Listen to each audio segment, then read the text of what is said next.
Welcome to night 2 of CYSO week. I'm Arushi Krishnan and I play the violin in concert orchestra and the steelpan in Kaiso Steel Ensemble. And I'm Jonathan Alday. I play the violin in Philharmonic Orchestra and tenor steelpan in Kaiso Steel Orchestra, and we'll be your host for the night. We hope that you guys tuned in and were able to enjoy last night's broadcast. If Jonathan or I look familiar, it might be because we are both part of the Bizet video that premiered last night. So Jonathan, what was it like for you to be a part of the video and also see it once it was completed? Oh, it was great. I hadn't seen a lot of those people since CYSO sadly had to end earlier this year, and it was great to be able to play with them once again.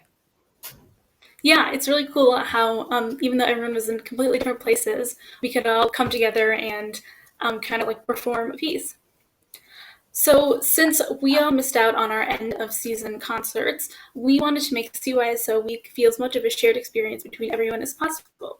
If you joined us on last night's broadcast, you'll see that we asked you guys to post photos of how you and your families are tuning in to CYSO week each night using the hashtag CYSOplayson. So we can't wait to see how everyone is watching. Tonight, we're going to feature CYSO Steel program, including a new video that has been put together through collaboration with Kaiso Steel Orchestra, the high school age group that Arushi and I are both part of, and Jumbies, our youngest steelpan students. One thing I really appreciate about the CYSO Steelpan program is that we get to learn a lot more about the history of the instrument and the culture of Trinidad and Tobago, where the instrument originates from, in addition to learning how to play the instrument. So for this video, you'll get to see some of that learning in action. So one of the tough things about being in quarantine and being a steelpan player is that we don't have access to the instruments at home, so we aren't able to do a virtual orchestra as many of the other orchestras are able to. So instead, tonight we are going to show you guys a little bit of a TV segment that Jonathan and I, as well as other members of Kaiso Steel Ensemble, were a part of earlier this year. Yeah, that TV spot that we were able to get was amazing. And honestly, the one thing I didn't like about it, though, was we had to get up super early. What do you think about that, Arushi? Yeah, it was really early. It was so weird to be in the Fine Arts building like that early in the morning. But it was such a cool experience to be able to share the steelpan with other people across the Chicagoland area and be able to teach someone how to play the steelpan and play some of our older music that we haven't played in a little while. Tonight, along with showing our video, we're also going to be spotlighting CYSO's community engagement programs. So every year, CYSO serves more than 8,500 kids and families through our community concerts, education concerts for CPS classrooms, and through our Ambassadors program. The Ambassadors program is chamber music groups that go into CPS schools to lead interactive programs and perform for students. So in a little bit, we're going to show you guys an interview with a few of these ambassadors, and they're going to share about their experience being part of the program. And later on tonight, we'll feature another group of CYSO seniors from the class of 2020.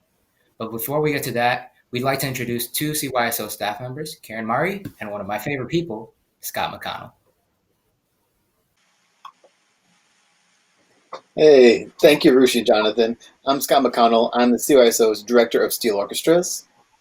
And I'm Karen Murray, Community and Family Engagement Coordinator.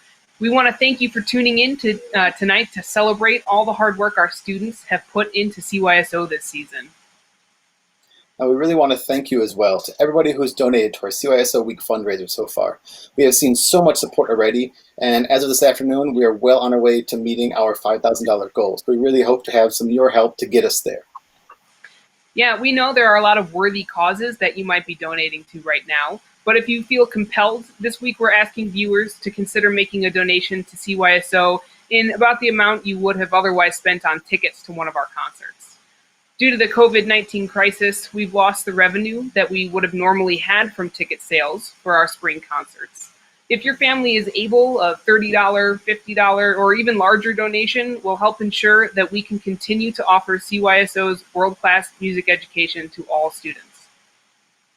You can donate to the fundraiser we have going right now here on Facebook, or you can go online to cyso.org/donate, and you can donate there as well. So we thank you again to everyone who's made a gift so far. So next up, I want to share a little bit about CYSO's community engagement programs. We put together a video highlighting some of the amazing work done by students at our community sites, as well as the orchestra students who participated in our Ambassadors program and performed in education concerts. We hope you enjoy. Hi, I'm Karen Mari, CYSO's Community and Family Engagement Coordinator. I'm excited to talk to you about CYSO's community engagement program, so let's hop right in. We strongly believe that every student should have equitable access to a high-quality music education. Beyond the benefit to individual students, music is essential to vibrant communities. That's why we're committed to growing our programs in neighborhoods all over the city. We all live here, so we all benefit. Through our education concerts, ambassadors programs, and school partnerships, CYSO reaches 8,500 students and families each year. And we packed a lot into this short year. With our partners at Moose Elementary and Humboldt Park, we dug deep into middle school band sectionals. Our expanding program gave young instrumentalists a chance to excel in weekly instrument-specific classes focused on deeper, more individualized learning. In nearby Hermosa, we continued our after-school Steelpan partnership with Nixon Elementary. CYSO Director of Steel Orchestras Scott McConnell ran 4 classes a week from the Nixon Auditorium stage. This year's classes were larger than ever, and we're so grateful for the chance to grow our roots in Nixon's incredible school community. Our Nixon Steel students rocked out at their holiday concert and jumped at the chance for a new collaboration with the school's choir program. Here's a clip from that performance.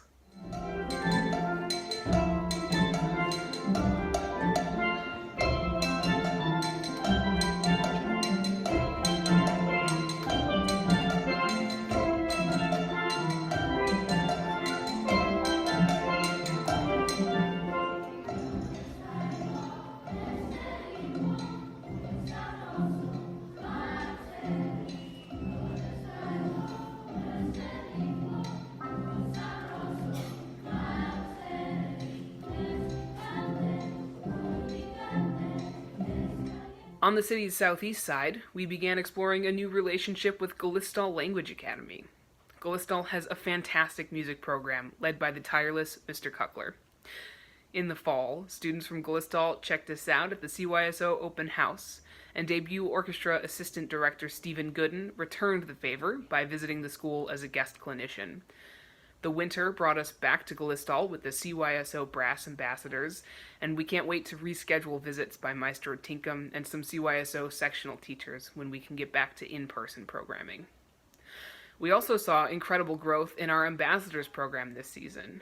CYSO Ambassadors are student-driven chamber groups that visit Chicago public schools and deliver interactive concert programs that students design themselves.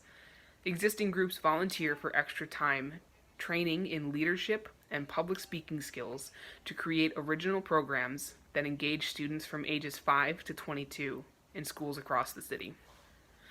I got together with our CYSO Ambassadors Woodwind group, the Fantastic Five, over Zoom to talk about their Ambassadors experience. So what group is this? We're the Fantastic Five. We're a wind quintet with CYSO's Symphony Orchestra. Hi, I'm Samantha and I play flute. Hi, I'm Adriana and I play oboe. My name is Dane and I play clarinet. My name is Maeve and I play French horn. I'm Logan and I play bassoon. Awesome. Logan, can you tell me a little bit about what Ambassadors ensembles do? So Ambassadors ensembles essentially tour different elementary schools in the CPS districts, and they play little interactive programs for them to introduce kids to classical music through chamber performance. Yeah, and you had to go through some extra training before you presented your concerts. Samantha, do you want to tell us a little bit about the training in public speaking and presentation that you guys got? Yeah, so we rehearse once a week, and we rehearse as our small group for 2 hours, and one of those hours is with a chamber music coach. So we had Dr. DeRoche as our coach, and he kind of walked us through picking different pieces that we thought we would know as elementary school kids, that would keep the kids very intrigued, but would also be informative to get them knowing what classical music and chamber music is all about. Awesome. So Dr. DeRoche helped you guys a lot. And you also had some training with Ms. Feinberg, one of our friends of CYSO, and you had a whole day of training. Adriana, do you want to talk about the training with Ms. Feinberg? Sure. So basically she went over with us public speaking and basically how to make the program engaging for the students and try to correlate like our music to stuff that they're interested in. Like one thing I particularly remember is she said to try and connect our music to like slime or like Minecraft, because that's what like little kids are into nowadays. Cool. Maeve, you had some good thoughts to share about coming up with your presentation, because you guys put this together yourselves. Everything about it was something that you all came up with as a group. So can you tell us a little bit about how this group came up with the presentation that you presented in your 4 CPS schools? So earlier, Samantha mentioned that Dr. DeRoche helped us pick out some pieces that would highlight each instrument in our chamber, and also was entertaining and intriguing for the kids to listen to. And from that, we kind of just worked together as a group to figure out different things that would keep the audience interested and listening. So then they would have a great time listening to our performance and want to maybe go into music in the future. Yeah, that's always a fun possibility to think, oh, maybe I played something that inspired someone to continue in music. Hey, Dane, we haven't heard from you yet. Can you tell us a little bit about, and don't hold anything back, what was it like to do this project with your group? Like, was it easy to come up with a presentation with your 4 other group mates, or how was that process? One of the most challenging parts really was coming up with enough repertoire that was engaging for children for a whole concert, because kids have a really short attention span. You know, they're young, they haven't had a lot of long performances, and so we had to manage to come up with short pieces that still kept the kids engaged. And one really important factor to that was making sure that we were keeping it interesting by doing a lot of talking and explaining to kids and engaging them and making them part of the presentation as well. Yeah, that was a good point about making sure that the music was something that the kids were engaged in. What was your repertoire? Like, what did you play for the kids, and how did that impact the stories that you came up with?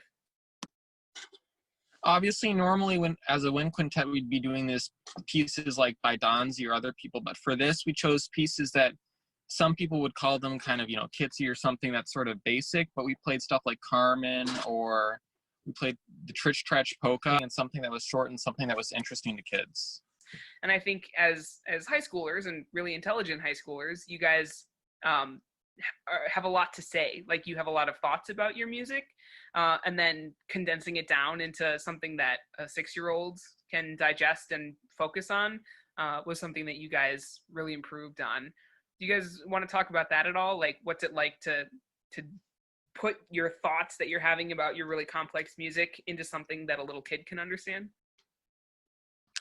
One of the things we thought was really important to getting the kids to pay attention is, instead of just saying, oh, we're going to play Carmen now, we'd say, we're going to play Carmen, but we're going to start by just listening to this one part. And so we'd have, for example, Samantha play the flute solo.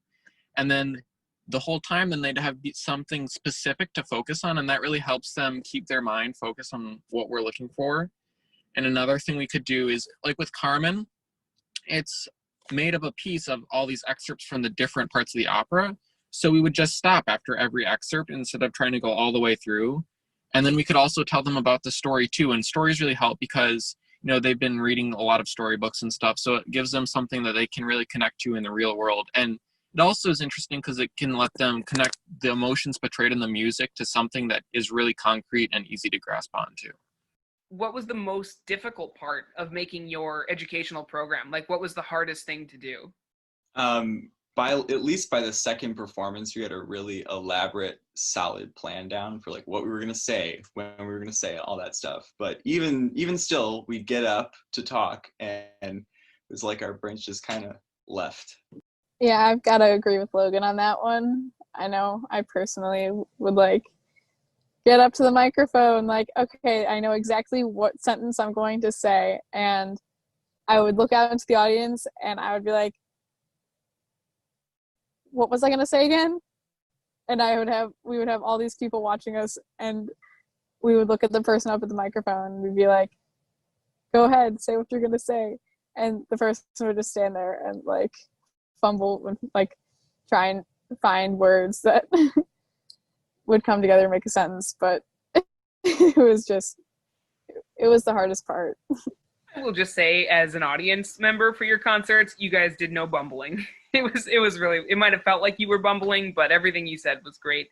Was this anybody's first time performing for young kids, like elementary school kids? Because we saw some pretty young kids. I think your group was one of the groups that we had some surprise kindergartners. So is this the first time you guys had played for such young audiences? Yeah, I think for me it was. I'm the youngest out of my entire family, so I'm not really used to being around little kids, and I was actually really surprised at how much I enjoyed it. Like, it was a little different for me to like speak more at an elementary school level to keep the kids engaged, but I was really surprised at how much I got out of this experience, seeing the kids' reactions and just seeing how much they enjoyed our playing. What is like the biggest thing that sticks with you from your experience? Like, what's the biggest takeaway that you had as a CYSO ambassador? The skills I learned will definitely help me like throughout college and after, even though like we were just specifically presenting to elementary school kids. Public speaking in general just is a really good skill to always improve on, and I think just going through the 4 presentations really helped me with that, making sure everyone can hear you, having a clear voice, different things with public speaking I think will definitely go a long way throughout my life. Yeah. Honestly, for me, the biggest takeaway was just how fun it was and how much I want to do it again. Like, I wouldn't mind living that lifestyle every day. It was honestly so much fun, and we made the kids so happy. And like, they loved seeing us, and it felt nice. And especially because for some of them that could have been like their first time like being introduced to classical music, and I'm just happy that they had like a supportive environment to like enjoy it in, because you know sometimes if they go to like see the CSO or something at Symphony Center, they have to sit still, they have to sit in their chair, they can't move around or dance anything. But when we performed for them, they were able to like express themselves without getting in trouble. Thanks for your insights, Fantastic Five. The Ambassadors program is an incredible learning experience for everyone involved. This year, our 4 Ambassadors groups collectively engaged over 2,500 students at 15 schools in 15 different neighborhoods across the city of Chicago. Everyone reacted so positively to our students' presentations, and I was grateful to get to drive the van.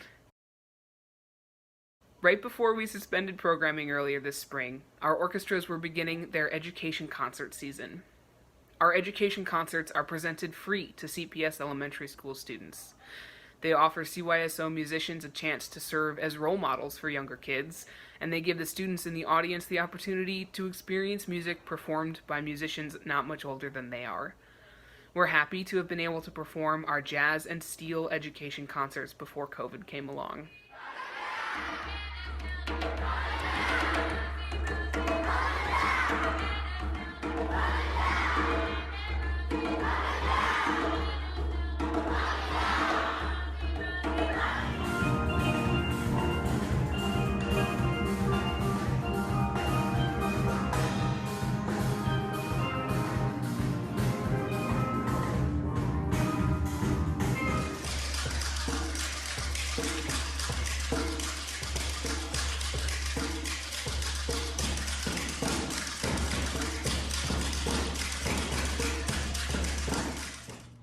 Hi, my name is Susan Bowman. I am a Chicago public school teacher at TALCOTT Fine Arts and Museum Academy, and my students and I were so fortunate to attend and enjoy the Jazz Orchestra Education Concert.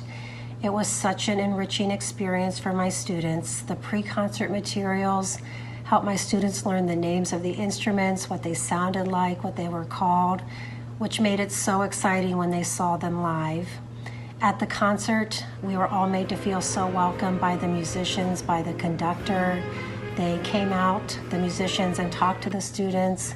They let the students see their instruments. They answered questions about their instruments. And they really made that personal connection that made seeing them play live jazz even more exciting. My students could not believe that these were only high school musicians. The musicians played with such passion.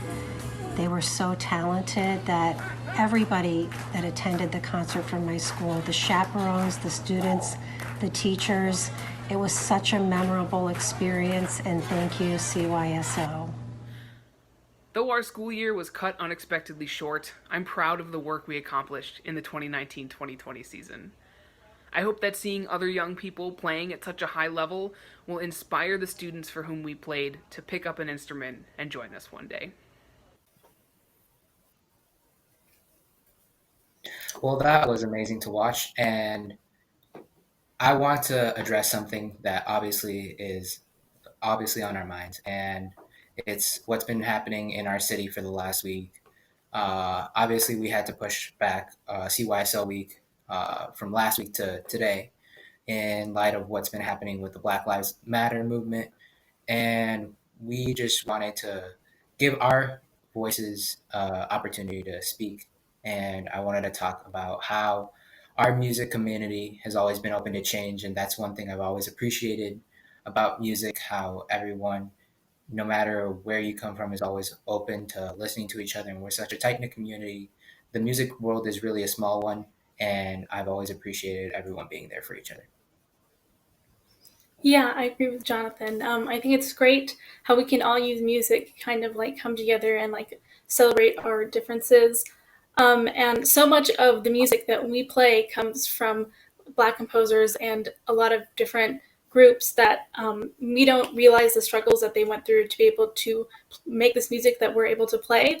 And I think it's important to realize like how we, especially kids of our age, have voices, and we have so much power, and we can be the people that make so much change in our community. I know there's lots of different organizations. One in Naperville Youth for Black Lives Matter just recently started, and it's really important to use social media is a really great tool right now. We can really use it to educate ourselves and get more informed on what's going on around us. And as everyone saw in those education concert videos, even in Steelpan, we take time to make sure that we are telling people about the history of the instrument and how its history is so important because it kind of helps us see how it's come to what it is today.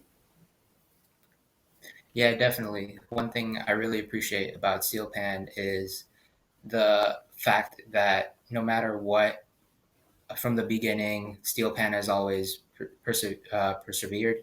Um, the original makers of Steelpan uh, were constantly oppressed.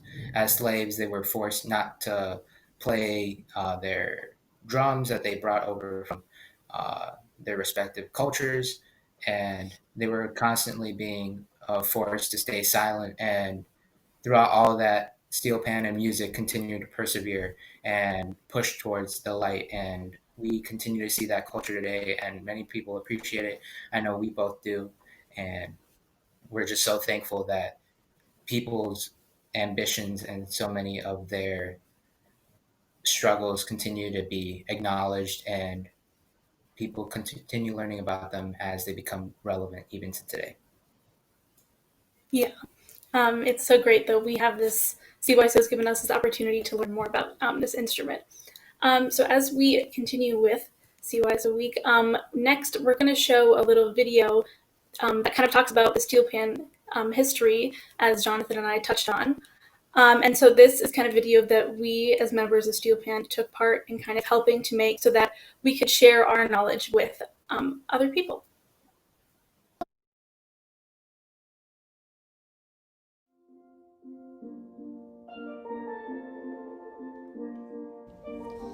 Trinidad and Tobago is a small island on nation in the Caribbean. The Caribbean is made up of many islands, and Trinidad and Tobago are the farthest south, closest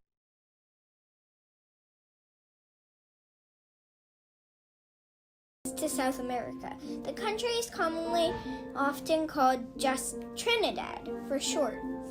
When African people were kidnapped by the Europeans and brought to Trinidad to be slaves, an important part of their culture that came with them was drumming. African hand drums are played to communicate, celebrate, mourn, and inspire. They are played in times of peace and war, planting and harvesting, and birth and death. The European enslavers believed that enslaved Africans were using their drums and songs as a way to plan revolts. This frightened the enslavers, so they banned all drumming. The enslaved people refused to let their traditions die, though. Using their creativity, they came up with new instruments and ways to keep their culture alive. After drums were outlawed, one of the first instruments enslaved people created was called tambour bamboo. Tambour bamboo are long, hollow sticks of bamboo that is cut to different lengths. You play them by hitting the bamboo with another stick and hitting it on the ground to produce different sounds.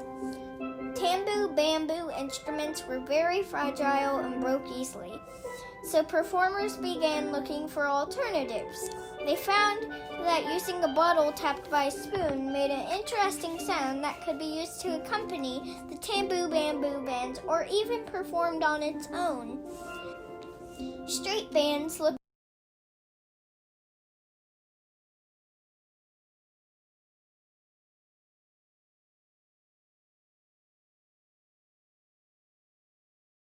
for more sturdy instruments began experimenting with using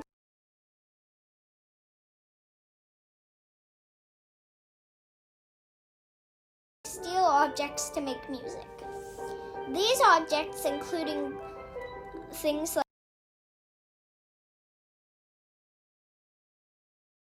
like tin pans, trash cans, cookie sheets, and more. People quickly realized that when you hit a metal object, raised parts of the metal make a different sound than flat parts. This discovery is what led to the creation of the first steel pan instruments. The first steel pans were made of small metal containers. By controlling the shape of different bumps on the metal, the musicians found that they could create notes. One of the earliest steel pans was called the dadoop and had 2 notes. Later on, it expanded to 4 notes and was called the ping pong. Steel pan pioneers wanted to be able to play the music that they heard on the radio, so they kept experimenting. Through years of tireless invention, they were able to create the full family of instruments that we know and see today. Modern steel pans can play any type of music, from traditional calypso to pop to classical. What do you think the future of steel pan will look like?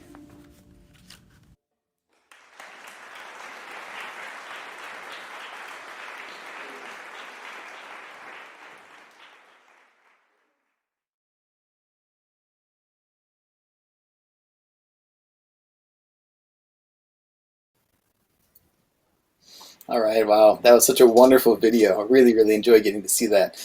So as mentioned earlier by Arushi and Jonathan, so for us with our steel programming, we were unable to have instruments at home because the way that CYSO functions, All of our instruments are located on site. We provide them for students so they can come in and perform with us and play with us and learn with us without having to have any previous experience or even having your own instrument. So because of that, in this time that we're currently living in with COVID-19, we were unable to have students with their instruments at home, so we found new creative ways to create projects like you had there. So for education concerts, we always send out information to the schools beforehand that teaches students a little bit about the background and history of the instrument that we're going to develop upon during our presentation. So what you saw there was a script that was written by our Kaiso students, 2 of them here with us today, along with the rest of them. And then some of the illustrations you saw there were done by our Jumbies. Now, with that said, you might not know that at CYSO we have 4 on-site programs. And with those programs, we teach students in basically 1st grade all the way up through 12th grade, and they take place all on Saturdays, as well as our community program that takes place in the Nixon schools that you saw in the previous video as well. So I want to take this time and actually speak to both Arushi and Jonathan a little bit about their experience in the program, because they've been with us for a number of years and have been in both orchestra and steel orchestra at the same time. So let's go with Arushi first. So I know both you and Jonathan are string players, but how was it adapting to playing steelpan, a percussive instrument, coming from a string instrument background? I think that being able to read music was definitely like helpful, because it was one less thing we had to try and like figure out from the beginning. But definitely like learning how to like hold the mallets for sure was like something that was really new to me, because like I had never played any sort of instrument that required like mallets before. So there's definitely like a learning curve. Like it took a lot of like going there and like doing it. And again, because we only meet like once a week, it was a lot of like, it kind of took a lot of time to figure out how to like correctly use them. But like now I'm pretty confident in my abilities. Right, definitely. Yeah, I mean, having worked with you for so many years, I've seen both your development, and you both are really wonderful band players now. Jonathan, a question I have for you. So, as you notice now, being in both orchestra and in a steel orchestra, our rehearsal technique is very different between your usual orchestra, string orchestra, and steel orchestra. How was that adapting to both for you? What are the differences that you find in both?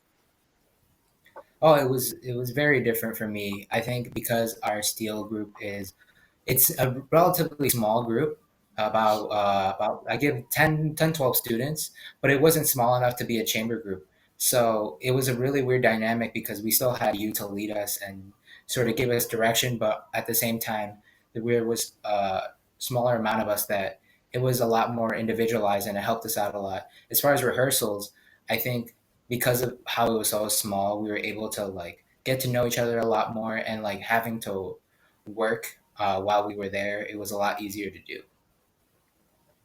Right. Oh, that's wonderful. Yeah. So we always talk about the history, and just like in that video you saw, a big part of our steel band history is community, is working together. So that's something that I always try to involve when I'm there. And when Malika, our previous director, was still here, that we both have something that is really important to us. That making sure we're creating a community amongst us while we're learning and giving you experiences on your own, for you, a chance for you to develop and go from there. Do you have anything to add to that, Arushi? Yeah, I agree. It's definitely really different from like being part of like a big string orchestra, because like we're so small. We have a lot of fun in our rehearsals. We get to know each other really well because there's like so few of us. And it's interesting because we only meet once a week and we don't have our instruments at home. We'll spend a lot more time actually learning our music in rehearsal, which is kind of different than like the other orchestras that are in CYSO. Right, right. So as you said, again, it is very different because we spend all of our time practicing individually, as well as practicing as an ensemble in our rehearsals on Saturdays. So that alone makes for a very different rehearsal experience. I'm just thinking back to a couple weeks ago in one of our Zoom classes where we had, I believe it was Matt that brought up, yeah, it was Matt saying when practicing some of the parts on tuba, how he likes to practice some of his bass pan parts on the tuba, because the rhythms that we play in steel pan are not common to what he would usually find on a brass instrument. Do you find this similar for you on string instruments, either Arushi or Jonathan? For me personally, I think it is kind of different because like a lot of times like the steel music that we play is a lot more like syncopated and things like that than what we would like play in like traditional orchestra. So when I was like playing some of our like steel pieces on my violin, it was kind of cool to be able to like translate that into like a different instrument that I also play. Right, right. And as well with that, I know since you've been, again, I said been in the program for a while, I know I also played classical music, string repertoire on the Steelpan. And Jonathan, what was your experience doing that, then having taken your string music and putting it on a Steelpan? It was, I think, it was definitely a challenge. I think because we had worked so much on getting the style of calypso and soca in our like hands in order to play with the steel pan, I think it was going back to playing classical music, but on an instrument you're not so used to. It was definitely a different experience. I definitely really enjoy it because I understand classical music a lot better, but I believe that any music can be played on steel, and that's another thing that I really love and appreciate about it. Right. And as a director, that's always my goal, is showcasing all these different things that we can do with the program, playing music that's written specifically for Steelpan, arrangements, or adaptations of classical music. And so, I mean, like in that last video you saw, actually, that was even a duet that Rushi and her sister played a few concerts ago. So we also have repertoire that's not just full ensemble repertoire, but also smaller repertoire that we might pull out for different concerts or feature different things. So let's think about that. This next video, as was mentioned earlier, we were fortunate enough to be able to do a presentation on The Jam, a morning TV show on WGN, being a part of the Carly Can Challenge, which was a lot of fun. We were brought on to be able to advertise our upcoming concert, which was in December at the time. And if you don't know about Carly Can Challenge, it's a really, really great little program where Carly, the host of the show, goes around the city and she gets to try out different things from around the city. And this one, she joined us and was learning how to play steel pan with us. So we hope you enjoy the video and get to enjoy seeing a little bit of playing and seeing if Carly can or cannot play the steel pan. Take a look. And Carly's live this morning with the Chicago Youth Symphony Orchestra. Good morning, Carly. Yes, I am. I'm out here with them, and I'm learning all about the steel drums, which is so cool. Kate, so tell me how you hold this mallet. Basically, the drumstick is called the mallet. Well, let me give you one so that way we can learn together, or I guess I already know, but you want to pinch the mallet in a way that's firm so it won't fall out of your hand because you need to play, but you also want to hold it loose enough so that way when you hit the note that it will ring and resonate so you get a good tone. Awesome. I think they're going to ask me to join. No, I'm just kidding. And Arushi, tell me about the history of the steel drum. Where does it come from? So the steel drums, which is what people commonly refer to them as, they come from the islands of Trinidad and Tobago, which are located in the Caribbean. They started as giant oil barrels, and then they're cut and shaped to make the different instruments that you see. So cool. Well, we'll catch up with you guys for lots more after the break. For now, little Carly is checking out how the youth of Chicago get their jam on. What's up, girl? What'd you find out there?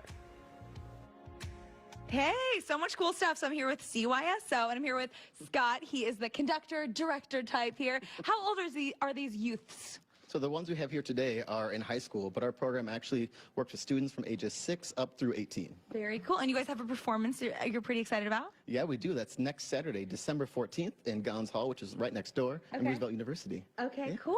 And Jonathan, what are we going to be playing here today? Okay, so we're going to be playing you an arrangement of Shake It Off by Taylor Swift. Made just for these pans, so let's get at this. Okay, let's do it. I'm excited. Take it away, guys.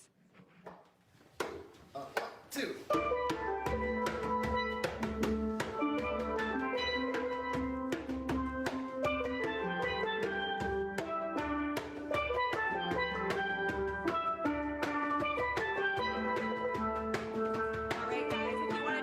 Performance. All the information is right there for you on your screen. We'll see you next hour for lots more. Back to you in the studio. All right. And Carly is out downtown today with the Chicago Youth Symphony Orchestra. Carly learning some skills. You got the mallets in your hand.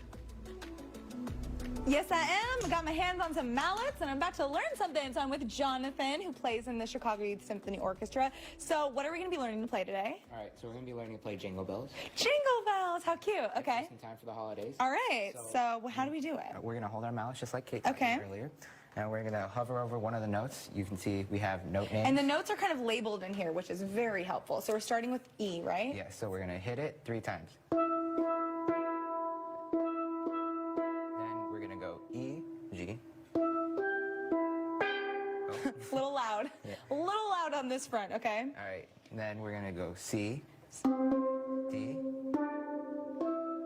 and then an E. Yeah, E. Okay, cool. Ooh. Oh.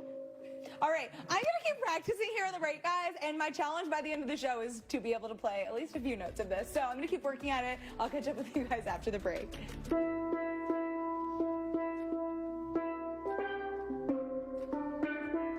Is that right? Okay. Carly, what's going on?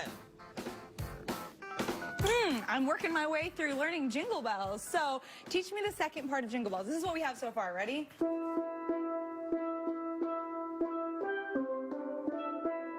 Okay, what do we do after that? All right, so we're gonna go over here. And Okay. hit this 3 times. Then G, G, F, then C.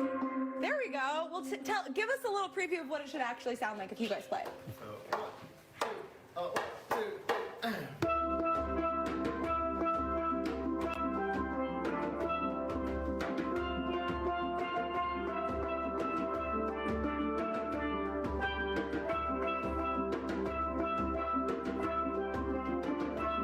All right, guys, we'll see you in just a little bit for the Carly Can challenge. I better get up to speed.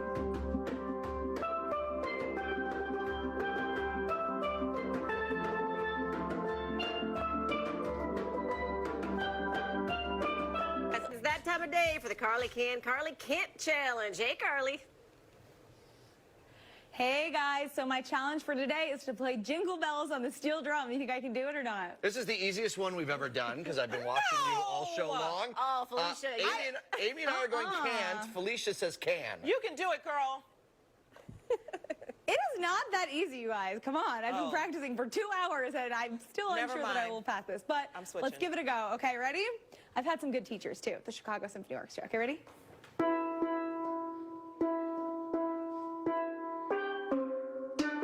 Hey.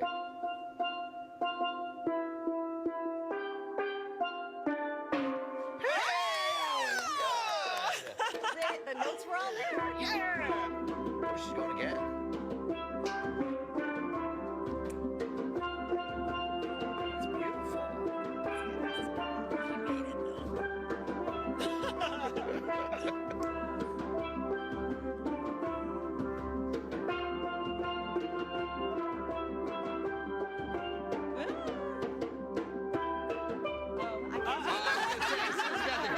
That's beautiful.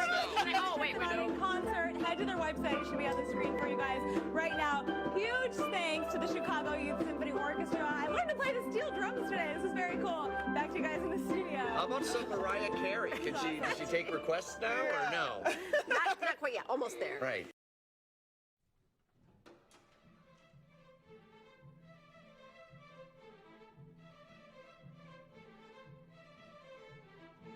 My name is Garrett Munz. I'm from Mundelein, and I played alto sax in the CYSO Jazz Orchestra.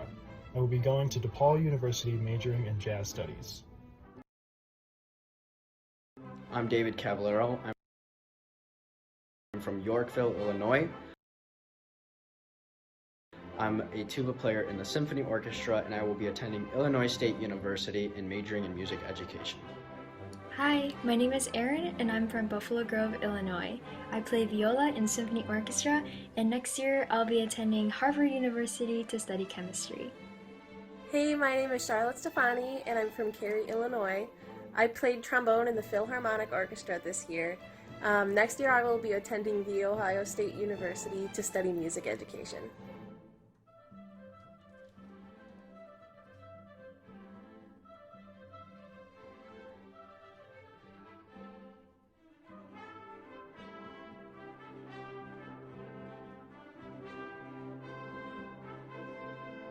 My name is Zoe O'Shaughnessy and I'm from Munster, Indiana. I was in the Symphony Orchestra for 2 years and the Philharmonic for another 2 years. I play the harp. I will be attending Indiana University's Jacobs School of Music, where I will major in harp performance. Hey everyone, I'm Raleigh Clemens from Naperville, Illinois, and this year I played viola in the Symphony Orchestra. Next year I'm going to be attending Cornell, and I plan on double majoring in biomedical engineering and computer science. Hi, my name is Julia Carlson. I'm from Chicago. I played violin in Philharmonic Orchestra, and in the fall I will be attending the University of Notre Dame to study biochemistry.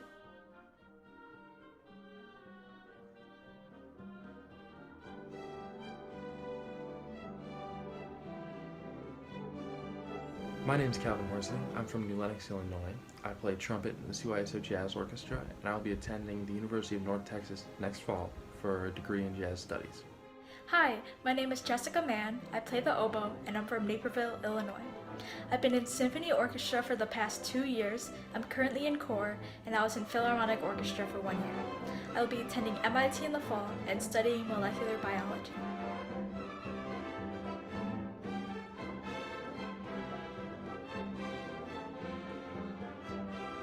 Hi, I'm Ryan.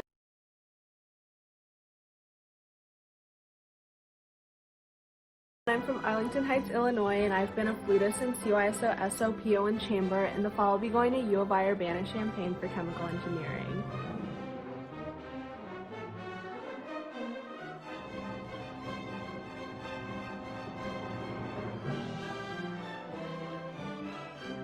I'm Jane Hanneman. I'm from Oak Park. I've been in the concert, Philharmonic, and Symphony Orchestras playing bass. Next year I will be attending University of Cincinnati College Conservatory of Music for double bass performance. Hi, my name is Samantha Mitchell. I'm from Naperville, Illinois, and I play flute in Symphony Orchestra. Next year I will be going to the University of Missouri in Kansas City, and I'll be studying flute performance.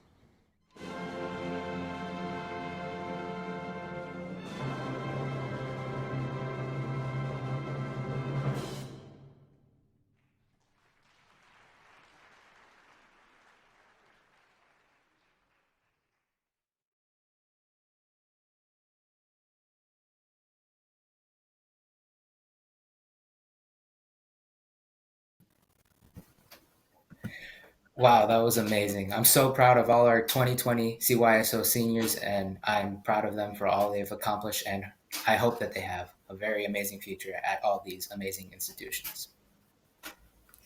Yeah, I hope that they all had great experiences at CYSO, even though the year ended probably differently than they expected.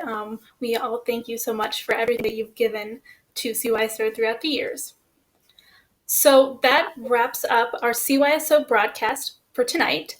I want to thank Karen Mari for joining us and sharing more about the community engagement programs.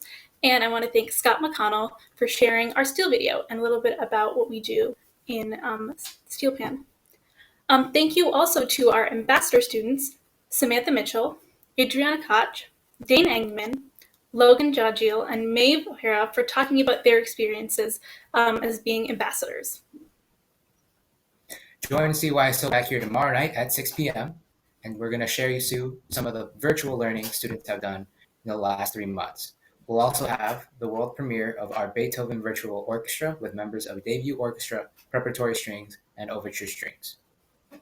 You don't want to miss these really cool virtual orchestras that students have been working hard to put together for you guys.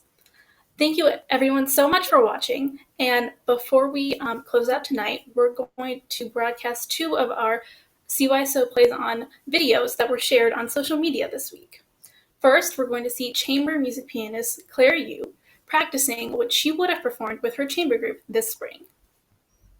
And then we'll see CYSO cellist Elijah Park and her sister, Christy Park, a CYSO alum, performing the Corette Concerto Comique number 25. Thank you guys so much for joining us tonight, and we hope you enjoyed these videos.